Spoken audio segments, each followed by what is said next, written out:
নিজের অপরাধের কথা মালিকের কাছে বলো। তুমি জানো আমি জানি জীবনে কি অন্যায় করেছি, হয়তো আমিও জানি না তুমিও জানো না। এমন অন্যায় করেছি আমার মালিকের জানার বাকি না।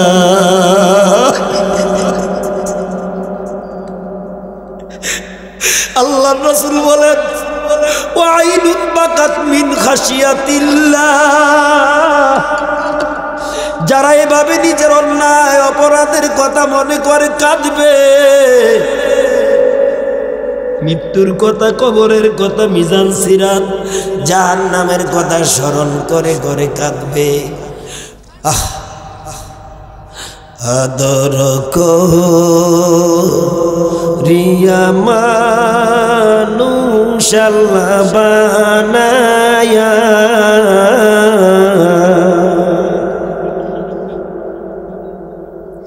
কেমনে দিবা জাহান্নামে ফেলিয়া,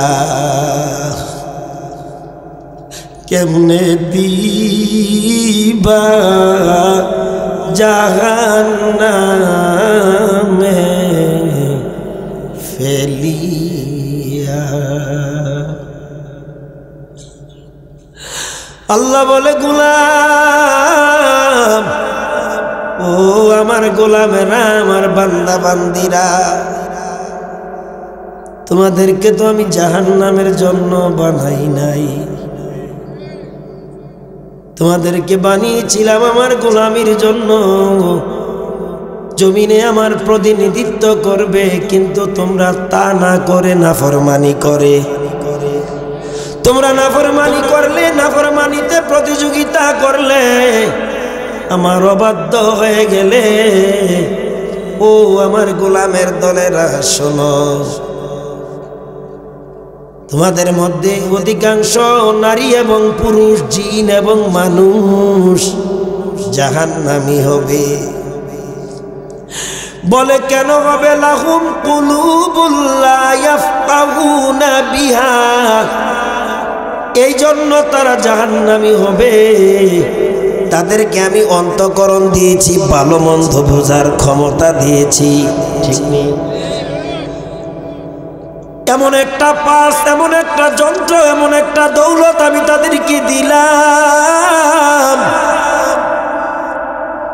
তারা কোনটা ভালো, কোনটা বন্ধ, কোনটা কালো, কোনটা অন্ধকার, কোনটা হারাম, কোনটা হালাল, কোনটা বৈধ, কোনটা অবৈধ, এটা বোঝার ক্ষমতা কারে দিয়েছেন? আল্লাহ।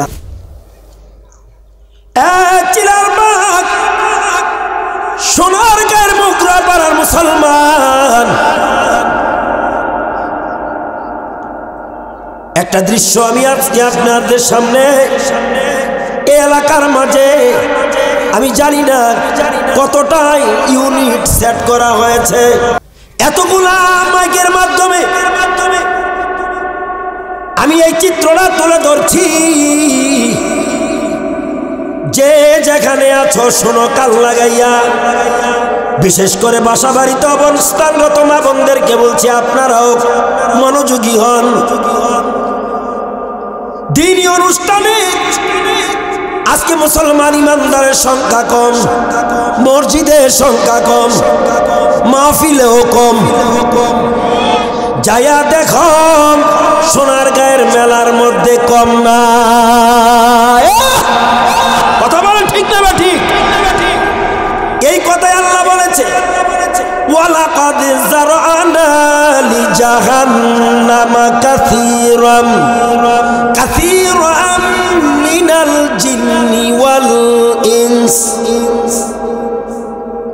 কেন? গুনার আখড়ায়, পাপের আখড়ায়, রং উল্লাসের আখড়ায়, অবৈধ কার্যকলাপে, অশ্লীলতায়, বেহায়াপনায় মানুষের সংখ্যা কেন বেশি হবে? কারণ এই কুকর্মের কারণে তারা জাহান্নামে যাওয়া লাগবে। আবেগ দিয়ে আওয়াজ দিবেন এবং ইমানি জজবা নিয়ে আওয়াজ দিতে হবে। কথা বল ঠিক কিনা?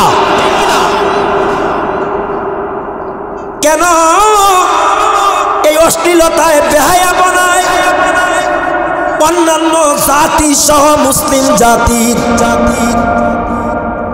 অবাধ্য আল্লাহর নাফরমানদের সংখ্যা কেন বেশি? বলে আল্লাহ বলছেন। কে বলছে? আল্লাহ বলছেন অধিকাংশ মানুষ এবং জিন হবে জাহান্নামী। কে বলছেন? কে বলছেন? সূরাটির নাম সূরাতুল আরাফ। কোরআনে একটা সূরা আছে না নাই? সবাই আমার দিকে তাকান। জাহান্নামের চিত্রে আলোচনা শুরু হলো। মাথা লড়া যাবে না, দিলটাকে কোমল করে শুনতে হবে। জাহান্নামের ভয় দিতে রেখে আলোচনা উপলব্ধি করা লাগবে। আর যদি এর ভিতরে চোখের পানি এসে যায়, জাহান্নামের ভয়ে যদি 2 কোটার চোখের পুরু ভিজে যায়, মনে রাখবেন গো চিলারবাগের মুসলমানেরা মাহফিলে আসা সার্থক। ওয়ালাকাদ যারা'না লিজাহান্নামা কাসীরাম মিনাল জিন্নি ওয়াল ইনস। অধিকাংশ মানুষ এবং জিন হবে জাহান্নামী। মাদ্রাসার উস্তাদরা যাদের কোনো কাজ নাই এবং দাওয়াতি মেহমান যারা আছেন, মাদ্রাসার হল রুমে বসে থাকেন না। আপনাদেরকে দাওয়াত দেওয়া হয়েছে স্টেজে এবং প্যান্ডেলের জন্য। কথা বল ঠিক কিনা?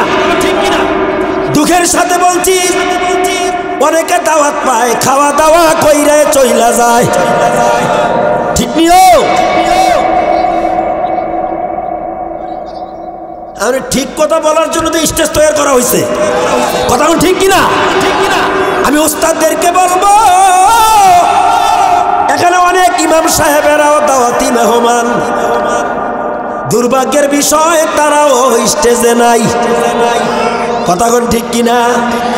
আমন্ত্রিত অতিথিবৃন্দের মধ্যে তারাও নাই।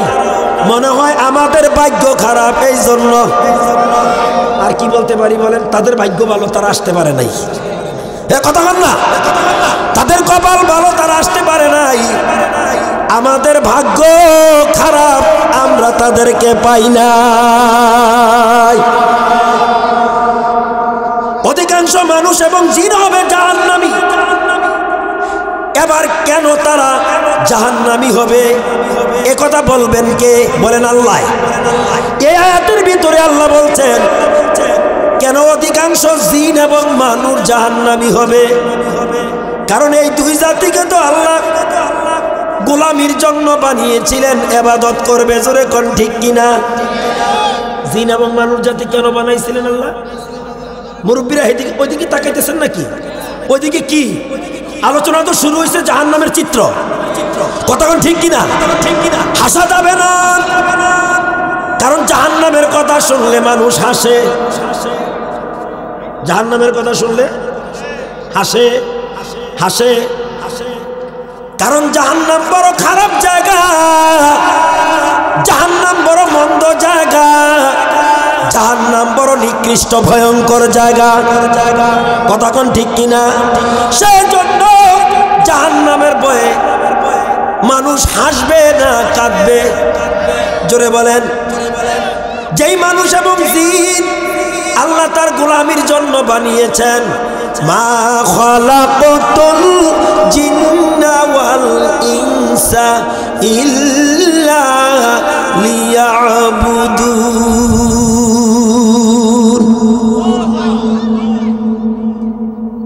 আল্লাহ বলেন এদেরকে বানানোর কোনো উদ্দেশ্য ছিল না।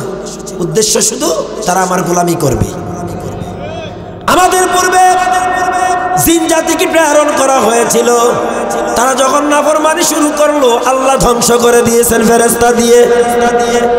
এরপরের পালা আমাদের মানব জাতির। আমাদেরকে বানাবার পূর্বে যখন ওই ফেরেশতাদের সাথে আল্লাহ পরামর্শ করলো, ফেরেশতারা সেদিন বলেছিল, মালিক এই ধরনের নাফরমানকে বুঝি তুমি দুনিয়ায় পাঠাইবা, যারা কোরআনের মাহফিল ফালাইয়া মেলায় ঘুরবে। কথা কন না, যারা মসজিদ ছাড়িয়া 4 স্টলে বসে থাকবে। তুমি বুঝি এই জাতি বানাইবা যারা বাইয়ে বাইয়ে মারামারি করবে। জোরে কোন ঠিক কিনা? আমরা তো সোনার গায়ে বোধহয় মারামারি হয় না ভাই ভাই? তুমি কেন এই মানুষ বানাইবা যারা জমিনে যাইয়া তোমারে ভুইলা যাবে? কথা কোন ঠিক কিনা? মাবুদ গো, এই জাতি তুমি বানাইও না, আমরাই তো তোমার প্রশংসা তাসবিহ তাহলিল করি। আল্লাহ সেদিন বলেছিলেন, ফেরেশতারা ইন্নী আ'লামু মা লা তা'লামুন, আমি যা জানি তোমরা তা। আল্লাহ আমাদেরকে বড় শখ করে দুনিয়াতে পাঠিয়েছিলেন এই ভণ্ডামি, নষ্টামি, সন্ত্রাসী, চুরি, ডাকাতি, নাফরমানি করার জন্য। কথা কোন ঠিক কিনা? আদর করিয়া মানুষ আল্লাহ বানায়া,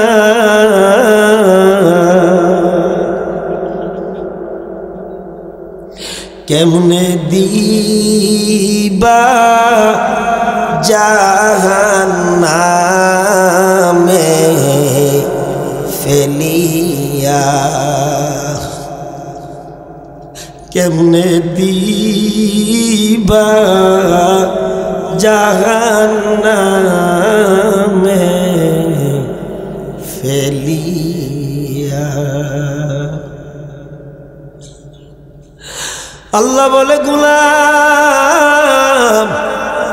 ও আমার গোলামেরা, আমার বান্দা বান্দিরা, তোমাদেরকে তো আমি জাহান্নামের জন্য বানাই নাই,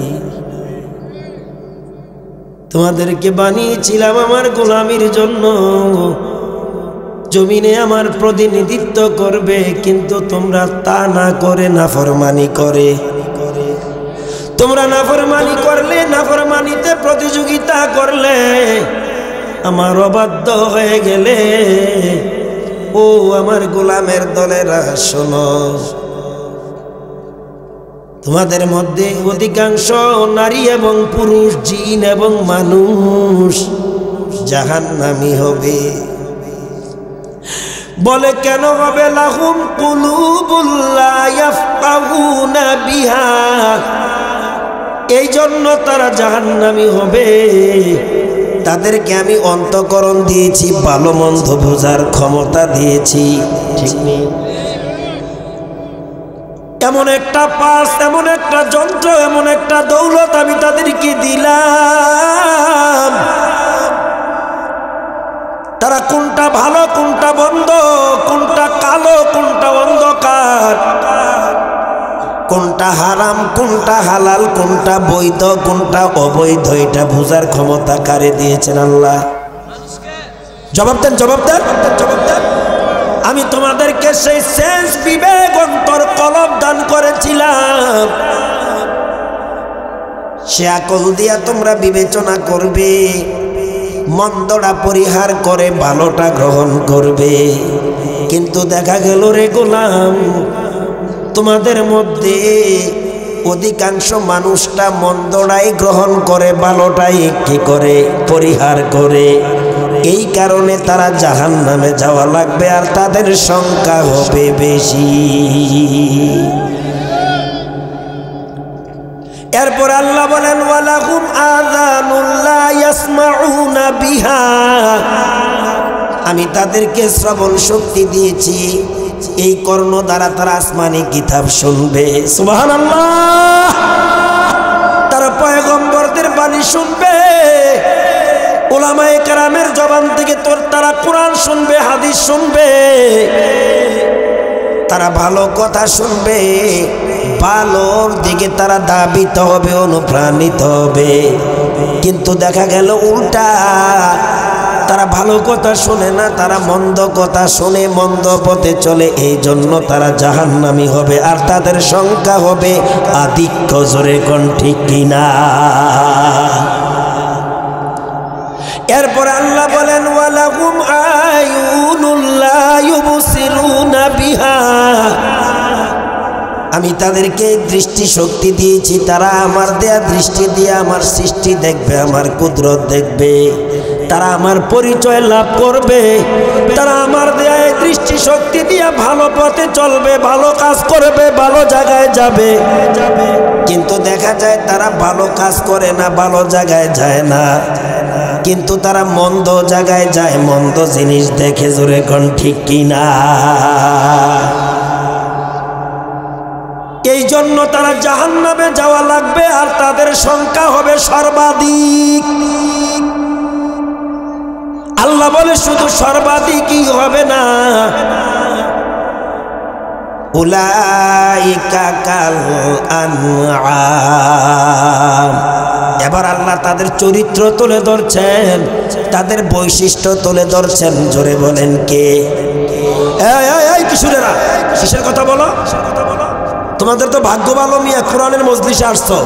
তোমাদের জুনিয়ররাও গিয়া দেখো মেলায় সিবা সাফাই। কথা বলো ঠিক কিনা? এরে আমার কলিজার টুকরারা, আসছো, ধন্যবাদ জানাই তোমাদেরকে। শোনো, কান লাগাইয়া শোনো। এবার আল্লাহ তাদের চরিত্র তুলে ধরছেন, উলাইকা কাল আনআম। তারা হলো চতুষ্পদ জন্তুর মতো। জোরে বলেন কিসের মতো? চতুষ্পদ জন্তু। পরিচয় আছে না? গরু, ছাগল, ভেড়া, বকরি, দুম্বা, উট, তাছাড়া আরো কিছু প্রাণী চতুষ্পদ আছে না নাই? কুকুর, শুকুর এর অন্তর্ভুক্ত আছে না নাই? আল্লাহ বলেন তারা শুধু জাহান্নামী না, তাদের সংখ্যা শুধু বেশি হবে না, তাদের স্বভাব চরিত্র আমি আল্লাহ তুলে ধরছি। উলাইকা কাল আনআম। তাদের স্বভাব চরিত্র হবে চতুষ্পদ জন্তুর মতো, যদিও তাদের মধ্যে মানবের সুরত আছে, যদিও তাদেরকে মানুষের চেহারা দেখা যায়, হাকিকাতান তারা মানুষ নয়, তারা জানোয়ারের মতো হবে। জোরে কোন নাউজুবিল্লাহ।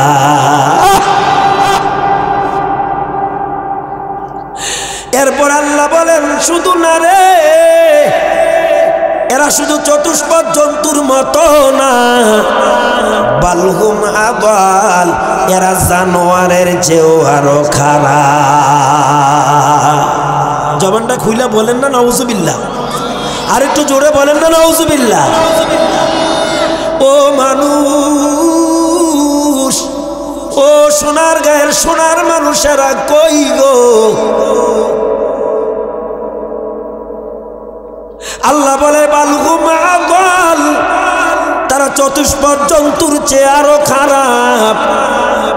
শেষ অংশে আল্লাহ বলেন উলাইকা হুমুল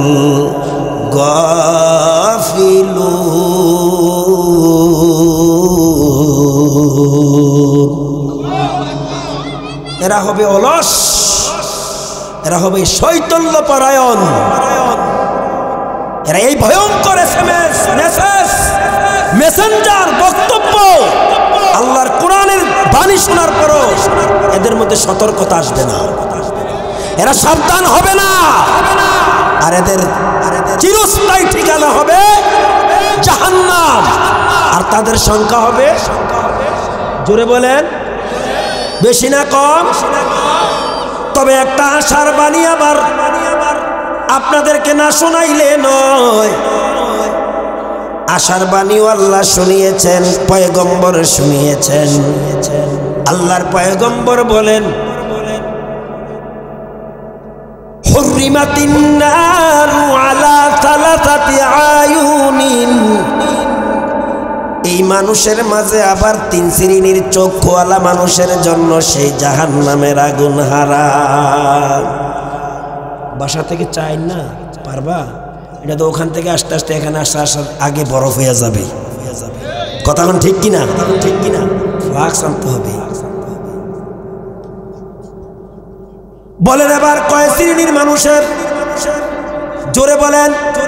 3 শ্রেণীর চক্ষুওয়ালা মানুষের জন্য ওই জাহান্নামের আগুন হারাম। বলেন বলেন বলেন, একটু আশার আলো নিয়া আনন্দ চিত্তে বলেন হারাম। কয় শ্রেণীর?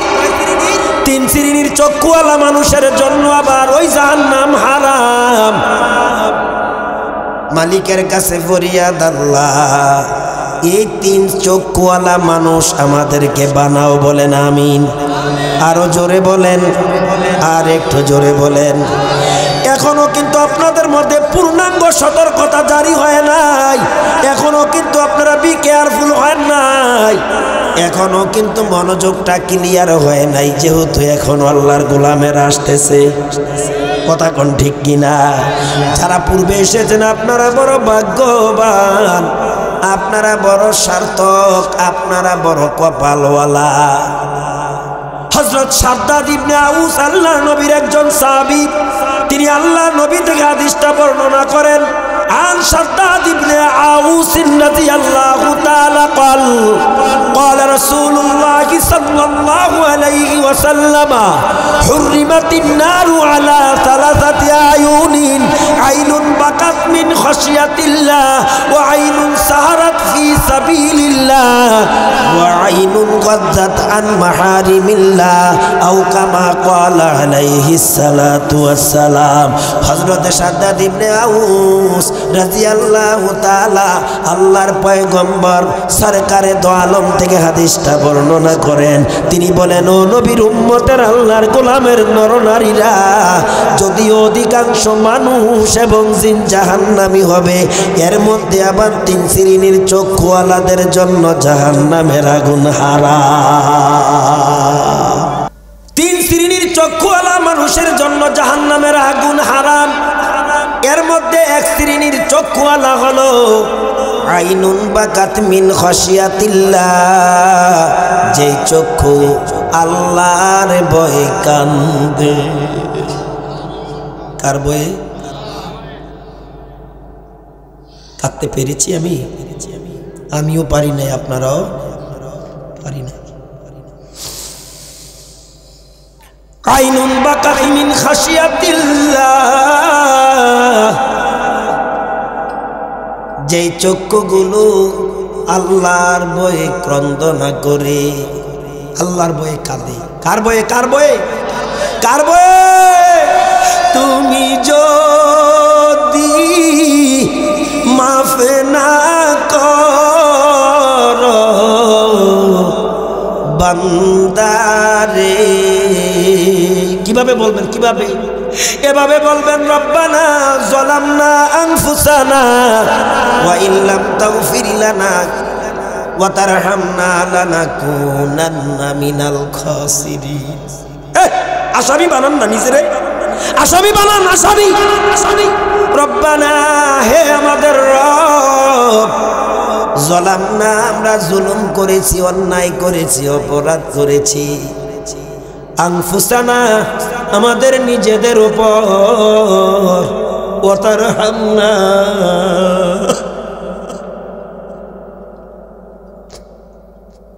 ওয়া তারহামনা, ওয়া তারহামনা, যদি গো আল্লাহ তুমি আমাদেরকে দয়া না করো, লানাকুনান্না মিনাল खासिरीन। हर घड़ी में दे दो तू यार है, जो न मांगे उसे तू बेजार है। बोलो ना गुलाम, वो আমাদের রব, অন্যায় করেছি, অপরাধ করেছি নিজেদের নফসের উপর, যদি তুমি দয়া না করো, রহম না করো, অনুগ্রহ না করো, লানাকুনান্না মিনাল খাসিরিন, অবশ্যই ক্ষতিগ্রস্ত হব, জাহান্নামী হব। জোরে কোন ঠিক কিনা? চাও রে আল্লাহর বান্দা, নিজের অপরাধের কথা মালিকের কাছে বলো।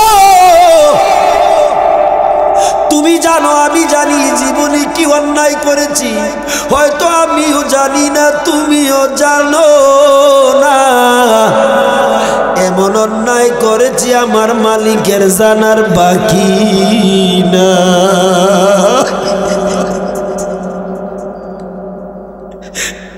আল্লাহর রাসূল বলেন, ওয়াইনুন বাকাত মিন খাশিয়াতিল্লাহ, যারা এভাবে নিজের অন্যায় অপরাধের কথা মনে করে কাঁদবে, মৃত্যুর কথা, কবরের কথা, মিজান সিরাত, জাহান্নামের কথা স্মরণ করে করে কাঁদবে। ওই মালিকের ভয়ে ক্রন্দনকারী বান্দাদেরকে আল্লাহ জাহান্নামে দিবে না। পয়গম্বর বলছেন তাদের জন্য জাহান্নামের আগুন হারাম। আইনুন বাকাত মিন খাশিয়াতিল্লাহ, আল্লাহর ভয়ে ক্রন্দনকারী ওই চক্ষুওয়ালা মানুষের জন্য জাহান্নামের আগুন হারাম, যদিও অধিকাংশ মানুষ এবং জিন হবে জাহান্নামী। দুই নম্বরে ওয়া আইনুন সাহারাত ফি সাবিলিল্লাহ, যেই চক্ষুগুলো নিদ্রাহীন থাকিয়া, যেই চক্ষুগুলো আল্লাহু আকবার অনিদ্রায় থাকিয়া আল্লাহর গোলামি করে, আল্লাহর কোরআন শ্রবণে সময় কাটায়, রাত্র কাটায়, ঘন্টার পর ঘন্টা, তাদের জন্য জাহান্নামের আগুন হারাম। আপনারা তো ভাগ্যবান, যদিও জাহান্নামের আক্রায় হাজার হাজার অসংখ্য মানুষ, আপনারা দুনিয়ার জান্নাতের বাগানে ভাগ্যবান কি নন আপনারা? এই জন্য বলেন না মারহাবা, আলহামদুলিল্লাহ। ওয়া আইনুন সাহারাত ফি সাবিলিল্লাহ, যেই চক্ষুগুলো অতন্ত্র প্রহরীর ন্যায় আল্লাহর গোলামির জন্য রাতের ঘুম হারাম করে, আরামকে হারাম করিয়া আল্লাহর গোলামিতে লিপ্ত থাকে, দিনের অতন্ত্র প্রহরীর ভূমিকা পালন করে, এই চক্ষুওয়ালা মানুষের জন্য জাহান্নামের আগুন হারাম বলেছেন মুহাম্মাদুর সাল্লাল্লাহু। তিন নম্বরে ওয়া আইনুন গাদ্দাত আন মাহারিমিল্লাহ, যেই চক্ষুগুলো হারাম বস্তু থেকে, হারাম জিনিস থেকে, হারাম দৃশ্য থেকে সংযত রাখে, সংযত হয়, হারাম পথে যায় না, হারাম জিনিস চায় না, হারাম বস্তুর দিকে তাকাইয়া নিজের আমলকে বিনষ্ট করে না, নিজের জিন্দেগিকে নষ্ট করে না। যেই চক্ষুগুলো ওই মন্দ জিনিসের দিকে তাকাইয়া নিজের চক্ষুকে অপবিত্র করে না, অর্থাৎ দৃষ্টি শক্তিকে গুনাহ থেকে বাঁচাইয়া রাখে, হারাম জিনিস থেকে বাঁচাইয়া রাখে, ওই চক্ষুওয়ালাদের জন্য জাহান্নামের আগুন হারাম। তাহলে অধিকাংশ মানুষ এবং জিন হবে জাহান্নামী। এত তো সত্য, তিন শ্রেণীর চক্ষুওয়ালাদের জন্য জাহান্নামের আগুন হারাম। আলহামদুলিল্লাহ। যে চক্ষু আল্লাহর ভয়ে কান্দে, রাত্রি জাগরণ করে ইবাদতে শামিল থাকে, যেই চক্ষু অবৈধ হারাম বস্তু থেকে হেফাজত করে, হেফাজত রাখে, সংযত থাকে, ওই চক্ষুওয়ালাদের জন্য জাহান্নামের আগুন হারাম। আল্লাহ আমাদেরকে এই চক্ষুওয়ালা তোমার গোলাম হিসাবে কবুল করো। জোরে বলেন আমিন। প্রিয় ভাইরা, তাহলে তিনটা আমল আমরা করতে পারবো ইনশাআল্লাহ, মনে থাকবে? চেষ্টা করবো আল্লাহর ভয়ে বেশি বেশি ক্রন্দনা করতে ইনশাআল্লাহ। দুই নম্বরে রাত্রি জাগরণ করব ইবাদতের জন্য ইনশাআল্লাহ। তিন নম্বরে হারাম জিনিসের দিকে তাকাবো না, ফায়সা বস্তুর দিকে দৃষ্টি দিব না ইনশাআল্লাহ। রাসূল গ্যারান্টি দিয়েছেন এই চক্ষুওয়ালাদের জন্য জাহান্নামের আগুন হারাম হারাম হারাম। قال رسول الله صلى الله عليه وسلم بقى من خشية الله حرم الله عليه النار। আল্লাহ তাদের জন্য জাহান্নামের আগুনকে হারাম করেছে যারা আল্লাহর ভয়ে বেশি বেশি ক্রন্দনা করতে পেরেছে। একটু যেন আপনাদের মাঝে চঞ্চলতা আছে নাকি, কোনো কিছু আছে নাকি দিকে? আমি দেখতে পাচ্ছি আপনাদের মধ্যে একটু গাফলতি। উলাইকা হুমুল গাফিলুন। গাফেল যারা এই জাহান্নামের দৃষ্টান্ত শোনার পরও তাদের অবস্থানে হবে জাহান্নামে। নাউজুবিল্লাহ। আল্লাহ আমাদেরকে কাফেরদের অন্তর্ভুক্ত করিও না, বলেন আমিন। আমাদেরকে সতর্ক করো, আমাদেরকে সাবধান হওয়ার তৌফিক দাও। জোরে বলেন না মারহাবা। উনি আর কাঁদতে পারেন না, আমি আর আপনি কাঁদি না। সাইয়েদেনা হযরত ওমর, মারহাবা বলেন না। কোন ওমর? রাসূলের হাতের গড়া স্বর্ণালী মানুষ। আহারে, বর্তমান যুগে তো ওমরের অভাব নাই। কেন আছে না ওমর? এই ওমর না, যে ওমর ছিলেন ইসলামের দ্বিতীয় খলিফা। সুবহানাল্লাহ বলেন। যে ওমর আবু বকর সিদ্দিক রাদিয়াল্লাহু তাআলার ক্ষমতার কালে, কার ক্ষমতা কালে? আবু বকর সিদ্দিক রাদিয়াল্লাহু তাআলা, যখন তিনি মুসলিম জাহানের প্রেসিডেন্ট, ওমর ছিলেন প্রধান বিচারপতি। সুবহানাল্লাহ বলেন না। ওই ওমর, যে ওমর রাদিয়াল্লাহু তাআলা আনহুকে শয়তান পর্যন্ত ভয় পাইতো, ওই ওমর আল্লাহর ভয়ে কাঁদতো। সুবহানাল্লাহ। এমন রোদন করতো, এমন কান্দনা করতো, এমন ক্রন্দনা করেছে ওমর রাদিয়াল্লাহু তাআলা। নিজের চক্ষুদয়, নিজের চোখের কোটাগুলো তার ক্রন্দনার কারণে, আল্লাহর ভয়ে, পরকালের ভয়ে কাদার কারণে চোখের দাগ পড়ে গিয়েছিলে, চোখের বুরুতে ক্ষত হয়ে গিয়েছিলে। সুবহানাল্লাহ। চেহারা বিকৃতি দেখিয়া সাথীরা বললেন, ইয়া আমিরাল মুমিনিন, ওগো আল্লাহর বান্দা, আল্লাহর রাসূলের সাহাবী, আপনার চেহারা বিকৃত হয়ে গেছে, আপনার চোখের কোটায় দাগ, গালে দাগ। আপনি যদি বলেন আমরা এই স্পটগুলো মুছে দেওয়ার মেডিসিনের ব্যবস্থা করব। সাইয়েদেনা হযরত ওমর বলছিলেন, আল্লাহর গোলামের দলেরা, নবীর সাহাবীরা, তোমরা চাও স্পটগুলা মুছে দিতে, আমি চাই এই দাগ নিয়ে আমার মাওলার কাছে হাজিরা দিতে, আমি আমার রবের সাথে সাক্ষাৎ করতে। সুবহানাল্লাহ বলেন। আর আজকে আমরা হাসি, মসজিদেও হাসি, মাহফিলেও হাসি, জাহান্নামের বয়ানের মধ্যেও গাফলতি। কথা ঠিক কিনা? আল্লাহ বলেন, ফালিয়াদহাকু কালিলা ওয়ালিয়াবকু কাসীরা। ও আল্লাহর গোলামেরা, আল্লাহ বলছেন, পয়গম্বর বলছেন, আল্লাহও বলেছেন। আল্লাহ কি বলেছেন শোনেন। দুনিয়া কাদার জায়গা না, আল্লাহু আকবার, হাসার জায়গা না রে গোলাম। এই দুনিয়া কাদার জায়গা, বেশি বেশি কাঁদো আর কম কম হাসো। কে না বলেছেন কাদার কথা? আল্লাহ বলেন। কে কে? আল্লাহ বলেছেন কাদার কথা, আর আমরা হাসি। তো হাসবো না কেন? দুনিয়াটাই তো রং উল্লাসের জায়গা, দুনিয়াটাই রং তামাশার জায়গা, দুনিয়াটা সবুজ শ্যামলিমা উল্লাসের জায়গা। বলতে পারেন হুজুর আপনি বলেন, কে বলেছে? আমি বলি, আল্লাহ রাসূল বলেছে। তবে সবার জন্য নয়, সবার জন্য। قال رسول الله صلى الله عليه وسلم। দালিলিক কথা, দালিলিক কথা, হাদিস কোরআনের রেফারেন্স ছাড়া কথা নয়। قال رسول الله صلى الله عليه وسلم الدنيا حلوة خادرة وإن الله مستخلفكم فيها فينظر كيف تعملون فاتقوا الدنيا واتقوا النساء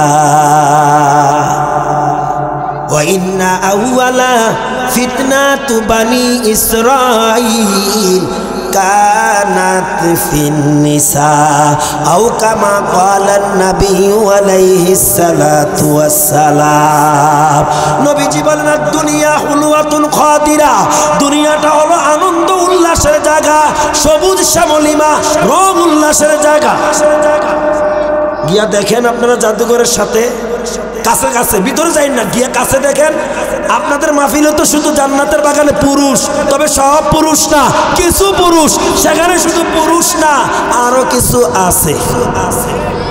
কে আছে? নারীও, তোমার এত আসতে বললেন কে রে? নারীও মহিলা আছে না নাই? আরে হাদিস শরীফ দ্বারা কি প্রমাণিত, কি বলছে রাসূল শুনেন। আর দুনিয়া হুলওয়াতুন খাতিরাত, দুনিয়াটা হলো সবুজ শ্যামলিমা একটা জায়গার নাম। ওয়া ইন্নাল্লাহা মুস্তাখলিফাকুম ফিহা, আল্লাহ এই সবুজ শ্যামলিমা রং উল্লাসের দুনিয়ায় আমাকে আপনাকে পাঠাবে বলছেন রাসূল। কেন? বলে ফায়ানসুরু কাইফা তা'মালুন, আল্লাহ দেখবেন তোমরা এই রং উল্লাসের জায়গায় আসিয়া তোমরা কি নাফরমানি করো না আল্লাহর গোলামি করো। দুনিয়া আনন্দ উল্লাস সবুজ শ্যামলিমা জায়গা, আর এই রং উল্লাসের সবুজ শ্যামলিমা আনন্দ উল্লাসের দুনিয়া আল্লাহ আমাদেরকে পাঠাবেন। বলে দেখবেন আমরা কি আল্লাহকে ভুলে যাই না আল্লাহর গোলামি করি। এরপর আল্লাহ রাসূল বলেন ফাত্তাকুদ দুনিয়া, তোমরা দুনিয়াকে ভয় করো। ওয়াত্তাকুন নিসা, নারীদের ব্যাপারে সাবধান থাকো। কে বলছেন? মুহাম্মাদুর। দুনিয়াকে ভয় করো আর নারী সম্প্রদায়ের ব্যাপারে কি করো? সতর্ক থাকো। কেননা ওয়া ইন্না আউওয়ালা ফিতনাতু বানি ইসরাইল, বনি ইসরাইল সম্প্রদায়ের উপরে বিপদ এসেছিল নারীর কারণে। কানাত ফিন নিসা, বনি ইসরাইলের ধ্বংস এসেছিল নারীর কারণে। কিসের কারণে? আজকে সোনার বাংলায় পরিকল্পনা চলছে ট্রান্সজেন্ডার নামে, নারীকে পুরুষ, পুরুষকে নারী বানাবার পরিকল্পনা। আর এটা নাকি আমাদের বাংলাদেশের জাতীয় সংসদ ভবনে আইন পাশ করানোর পরিকল্পনা হচ্ছে। আমি এই সোনার গায়ের ময়দান থেকে বলে যাই, এই চিন্তা চেতনা যদি কারো মস্তিষ্কে থাকে, এই চিন্তা চেতনা পরিহার করো। আর না হতো বাংলাদেশের তাওহীদি জনতা এই অবকাশ তোমাদেরকে কঠিন কালো দিবে না, দিবে না, দিবে না। জোরে কোন ঠিক কিনা? কারণ নারীর ফিতনা আজকে ঘরে বাইরে শুরু হয়ে গেছে। আজকে নারীর ফিতনার কারণে দেশ ধ্বংস, জাতি ধ্বংস, ইসলাম ধ্বংস। জোরে কোন ঠিক কিনা? আবার এর মধ্যে কিছু নারী আছে রাসূল যাদের ব্যাপারে বলেছেন আদ-দুনিয়া কুল্লুহা মাতাউন ওয়া খায়রু মাতাঈদ দুনিয়া আল মারআতুস সালিহা, গোটা দুনিয়াটাই সম্পদ, এর মধ্যে শ্রেষ্ঠ সম্পদ হলো আল মারআতুস সালিহা, নেককারিনী নারী। এরকম নারী আছে না নাই? সব নারী কি ফিতনা? নারী যখন বাবার কাছে থাকে, বাবার অবাধ্য সন্তান হয়, তখনই ফিতনা। নারী যখন স্বামীর বাসায় যায়, স্বামীর আয়ত্তে যায় ইজাব কবুলের মাধ্যমে, ওই নারী যখন স্বামীর সংস্পর্শে থাকার কালে স্বামীর আনুগত্য হয়, তখন এটা দুনিয়া থেকে শ্রেষ্ঠ। আর যখন অবাধ্য হয় তখন হয় ফিতনা। কথা ঠিক কিনা? এই নারী যখন স্বামী মরার পর ছেলের আয়ত্তে আসে, ছেলেদের জন্য দোয়া করে, ছেলেদের মধ্যে ফাটল সৃষ্টি করে না, ডিভাইডেড পয়দা করে না, তখন তাকে নিয়ামত। আর যখন ফিতনা সৃষ্টি করে তখন হয় ফিতনা। কথা ঠিক কিনা? আমরা নারী জাতিকে সম্মান করি। যদিও 586 সালে তৎকালীন যুগে রাসূলের জন্মের 18 বছর পর গোটা খ্রিস্ট জগৎ নারীদেরকে মানুষ বলে নাই। নাউজুবিল্লাহ। নারীদেরকে কি বলে নাই? মানুষে বলে নাই। তারা নারীদেরকে মানুষ বলে বিবেচনা করে নাই। 1886 সালে গোটা খ্রিস্ট জগতের সমস্ত শিক্ষিত জ্ঞানীগুণীরা ইউরোপীয় ইউনিয়নে নারীদের ব্যাপারে বসলো। দীর্ঘ সময় পর্যালোচনা করার পর তারা সিদ্ধান্তে উপনীত হলো নারীরা প্রাণী। নারীরা প্রাণী। তো প্রাণী তো গরু ছাগলের প্রাণ আছে, তারা নারীদেরকে মানুষ স্বীকৃতি দেয় নাই, তারা বলছে প্রাণী। নাউজুবিল্লাহ বলেন। আর আমরা যদি এটাকে একটু খেয়াল করি, তাদের চাল চলনে আচার ব্যবহারে এমনই লাগে, এমনই বোঝা যায়। কথা ঠিক কিনা?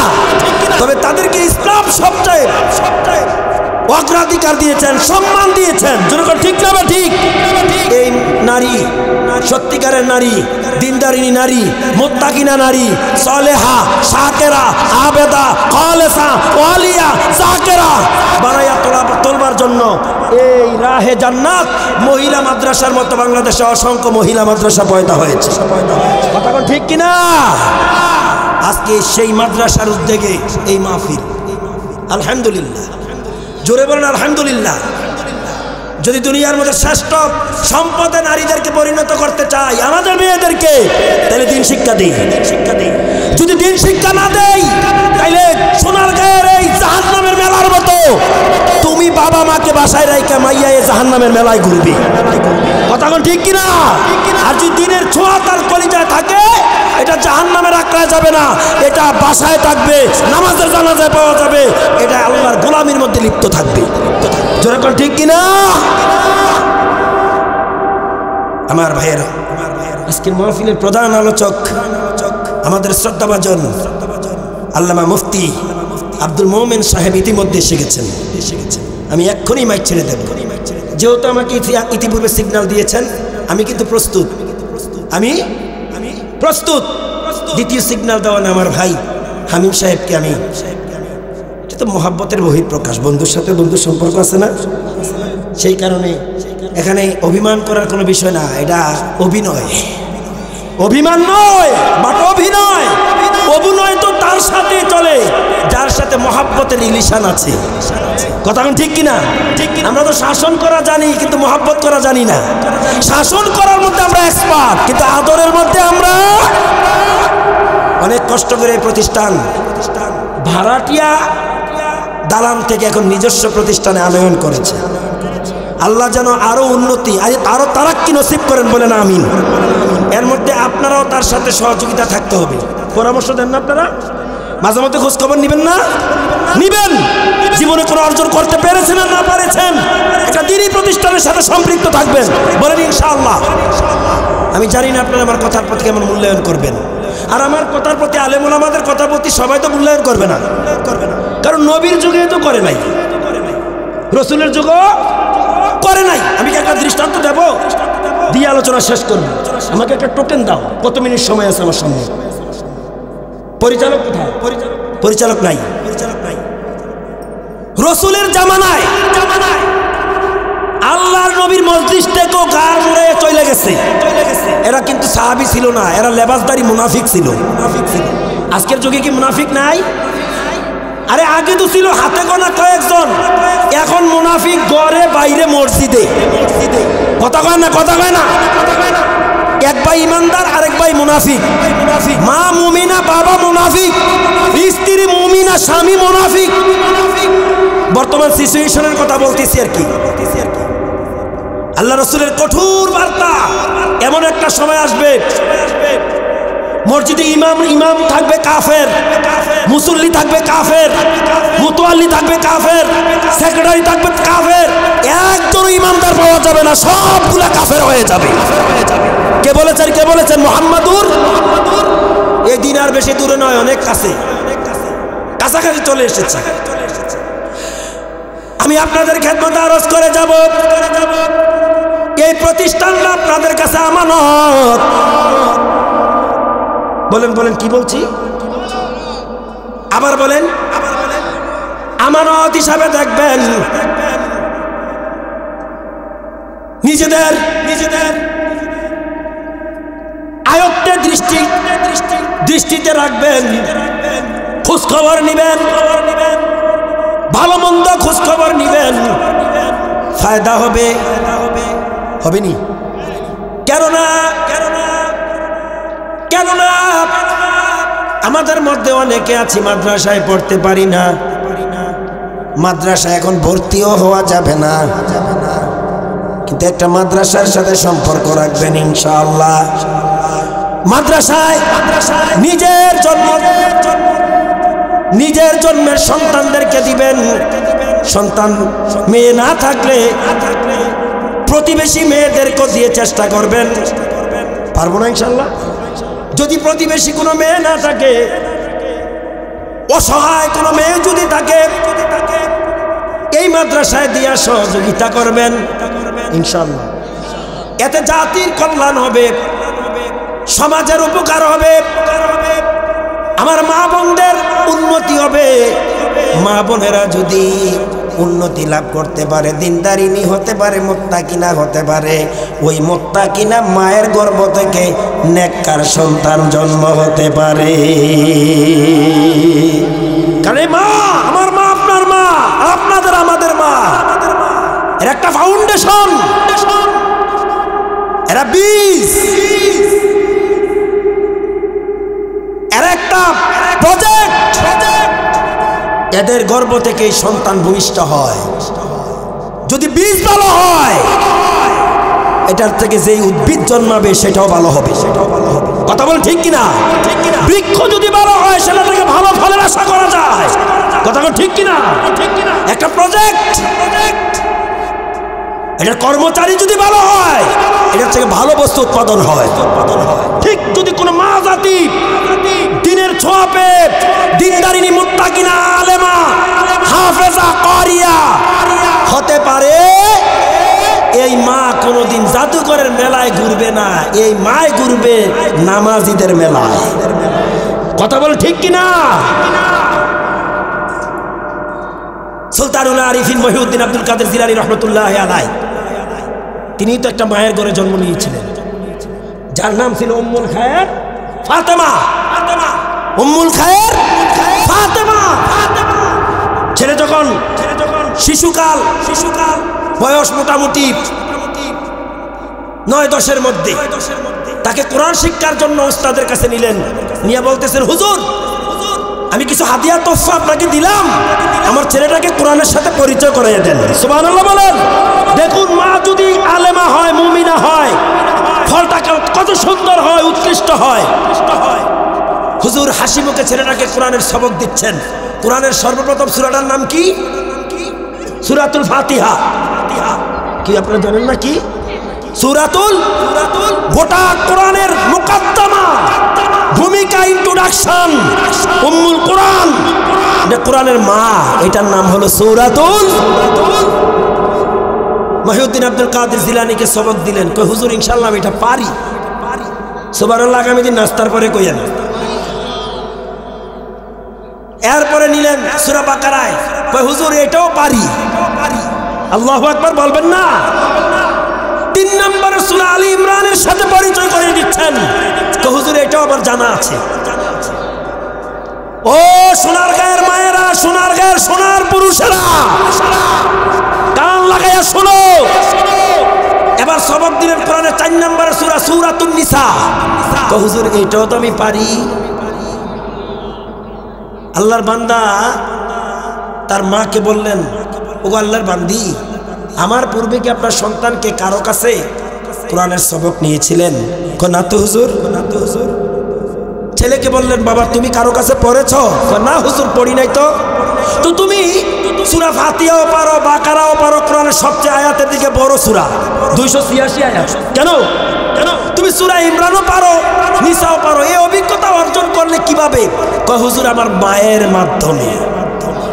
কার মাধ্যমে?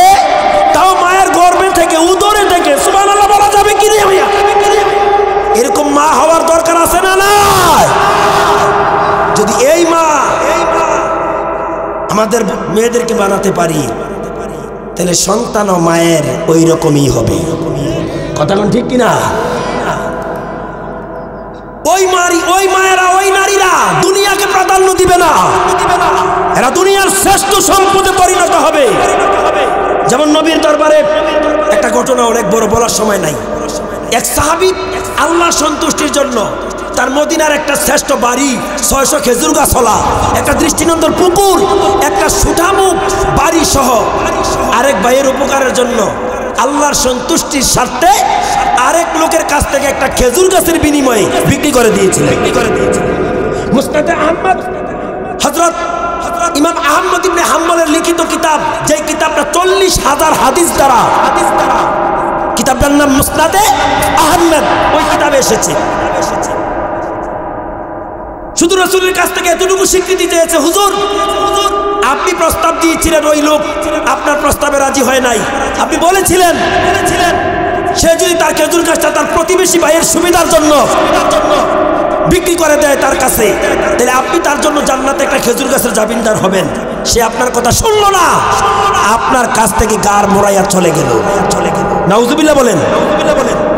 নবীজির চেহারাটা মলিন দেখে ওই সাহাবী বললেন, হুজুর আপনি আমাকে এজাজত দিলে আমি যাই, গিয়া দেখে আমি গাছটা কিনতে পারি কিনা। রাসূল বললেন, যেই লোক আমার কাছেই বিক্রি করে নাই তোমার কাছে বিক্রি করবে? তো হুজুর আমি একটু প্রস্তাব রেখে দেখি না। আর একটা কথা হুজুর, আমি যদি ক্রয় করে আনতে পারি, এনে এই প্রতিবেশী ভাইটাকে দিয়ে দিতে পারি, আমার দিনী ভাইকে, যে প্রতিশ্রুতি দিয়েছিলেন তার জন্য জান্নাতে খেজুর গাছ হবে, হুজুর আমার জন্য কি হবে? সুবহানাল্লাহ বলেন। আল্লাহ নবী বললেন, ক্বালা নাম, তোমার জন্য হবে। ধনী সাহাবী হযরত আবু দাহদা একটা দৌড় মারলেন, দৌড়াইয়া গিয়ে ওই লোকের বাড়ির আঙ্গিনায় বললেন, আইনা আবা লুবাবা লাব্বাইকা ওয়া সাদাইত, লাব্বাইকা ওয়া সাদাইতা, কি হয়েছে, কেন রেখেছো? হে লুবাবা, আমি তোমার খেজুর গাছটা ক্রয় করার জন্য এসেছি, তুমি কি আমার কাছে গাছটা বিক্রি করবা? মুনাফিকটা কই, মিয়া রাসূলের কাছে বেশি নাই, তোমার কাছে বেচবো?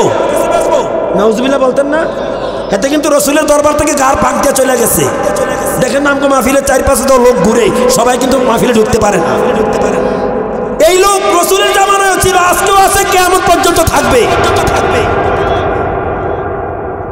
তুমি কি দেখো নাই নবীর কাছে আমি বিক্রি করি নাই, তোমার কাছে বিক্রি করব? হযরত আবু দাহদা রেখে বলে, আবু বাবা রে, আমি তোমার কাছে এমনি এমনি প্রস্তাব দেই নাই। মদিনাতে আমার একটা বাড়ি আছে, যেই বাড়িতে 600 খেজুর গাছ রয়েছে, একটা দৃষ্টিনন্দন পুকুর আছে, সৌন্দর্য বর্ধনে একটা বাসা আছে রে আবু বাবা। তুমি যদি আমার কাছে তোমার খেজুর গাছটা বিক্রি করো, আমি 600 খেজুর গাছওয়ালা বাড়িটা, দৃষ্টিনন্দন পুকুর, ওই সুটামুখ সৌন্দর্য বর্ধনে বাড়ি অথবা ঘর, বাসাটা সহ তোমাকে দিয়ে দেব। মুনাফিকটা কয় কি রে, একটা খেজুর গাছের জন্য বলে 600 খেজুর গাছওয়ালা বাড়ি, দৃষ্টিনন্দন পুকুর, আবার এই বাসাটা সহ দিবে? কতক্ষণ থমকে গেলেন, মোটামুটি হাত ফিল হয় নাই, হাফ ম্যান্ডেল, ফুলটা হয় নাই, হাফ ম্যান্ডেল, আধা বাগল। কতক্ষণ স্থির থাকার পর মুনাফিক আবু লুবাবা দেখে বলে, ইয়া আবা দাহদা সাদাকাতা, তুমি কি সত্যি বলছো? হযরত আবু দাহদা বললেন, ক্বালা নাআম, আমি সত্যি বলেছি। দিলাম রে, আমার গাছটা তোমার কাছে বিক্রি করে দিলাম। কত বড় নাফরমান মুনাফিক, নবীর কাছে বিক্রি করে নাই, 600 খেজুর গাছওয়ালা বাড়ি, দৃষ্টিনন্দন পুকুর এবং সুটামু সৌন্দর্য বর্ধন একটা বাসার জন্য জান্নাতের খেজুর গাছ চায় নাই, এতে দুনিয়া চাইছে। আর আল্লাহ বলেন, ওমাই ইউরিদ সাওয়াবাদ দুনিয়া নুতিহি মিনহা ওমাই ইউরিদ সাওয়াবাল আখিরাতি নুতিহি মিনহা, যারা দুনিয়া চায় আমি তাদেরকে দুনিয়া দেই, আর যারা আখিরাত চায় আমি তাদেরকে আখিরাতও দেই, দুনিয়াও দেই। জোরে বলুন সুবহানাল্লাহ। যখন এই মুনাফিকটা রাজি হয়ে গেল, হযরত আবু দাহদা একটা দৌড় মারলেন, নবীর দরবারে এসে বললেন, ইনশাআল্লাহ হুজুর, আমি আবু লুবাবা থেকে খেজুর গাছটা ক্রয় করে এনেছি। আল্লাহ রাসূলের চেহারাটা ফুসফুটিত হয়ে গেল। এবার আবু দাহদা বললেন, ইয়া রাসূলুল্লাহ, জান্নাতে কি আমার জন্য খেজুর গাছ হয়েছে? নবী বলেন, খেজুর গাছ নয়, খেজুর গাছের বাগানওয়ালা বাড়ি জান্নাতে তোমার জন্য অপেক্ষা করতেছে। আর দেরি করলেন না, দৌড়াইয়া ওই বাড়িতে গেলেন, যেই বাড়ি তার স্ত্রী রয়েছে। বাড়িতে যেয়ে সালাম দিলেন, আসসালামু আলাইকুম ইয়া আহলাল বাইত। আবু দাহদা রাদিয়াল্লাহু তাআলা সালামের জবাব দিলেন স্ত্রীর বাসা থেকে, বাড়ির ভেতর থেকে ডেকে বললেন, বিবি রে, বাড়ি তো আর এখন আমাদের নাই। সুবহানাল্লাহ কইতেন না? বাড়ি ছাড়ো। কয় কি হয়েছে? কয় বাড়ি বিক্রি করে ফেলছি। আবু দাহদা রাদিয়াল্লাহু তাআলা যেমন স্বামী এমন স্ত্রী। বলেন কি প্রয়োজন আপনার? এবং উনি গর্বের সাথে পূর্ণাঙ্গ শক্তি নিয়ে বললেন, আমার বিশ্বাস হয় না, কারণ আবু দাহদার এই বাড়ি ক্রয় করার মতো ক্ষমতা মদিনার কোন বাপের বেটার রয়েছে? তাহলে বাড়িটা কি যেমন তেমন বাড়ি? তা আপনারা তো বুঝতেছেন না মনে হয়। স্ত্রী বললেন এই বাড়ি ক্রয় করার মতো মদিনায় কোন বাবার বেটার ক্ষমতা? হযরত আবু দাহাদা বললেন, বিবি রে, আমি তো এই বাড়ি বিক্রি করেছি আমার আল্লাহর কাছে, মাধ্যম হলো মুহাম্মাদুর। কেন? বলে এই বাড়ি বিক্রি করেছি আল্লাহর জন্য। আল্লাহ বলছেন ইন্নাল্লাহ আশতারা মিনাল মুমিনিনা আনফুসাহুম ওয়া আমওয়ালাহুম বিআন্না লাহুমুল জান্নাহ। আমি মুমিনদের কাছ থেকে তাদের জান মাল এবং বাড়ি ঘর ফসলাদি অফিস আদালত ব্যবসা বাণিজ্য গাড়ি বাড়ি সব ক্রয় করে নিয়েছি শুধু জান্নাতের বিনিময়ে। জোরে কন্যা সুবহানাল্লাহ। এখন যদি আপনাদেরকে প্রশ্ন করি, আপনারা কি দুনিয়ার বাড়ি চান না জান্নাতের বাড়ি চান? ও মাশাআল্লাহ, জবাব তো দিয়ে ফেললেন। কথা কি ঠিক আছে? তাইলে এই ধরনের শিক্ষা প্রতিষ্ঠান দ্বীনি প্রতিষ্ঠানের সাথে সম্পর্ক রাখতে হবে জান এবং মাল দিয়ে। কথা ঠিক কিনা? আর আল্লাহ জান্নাতে বালাখানা দিবে, বাড়ি দিবে। বলেন মার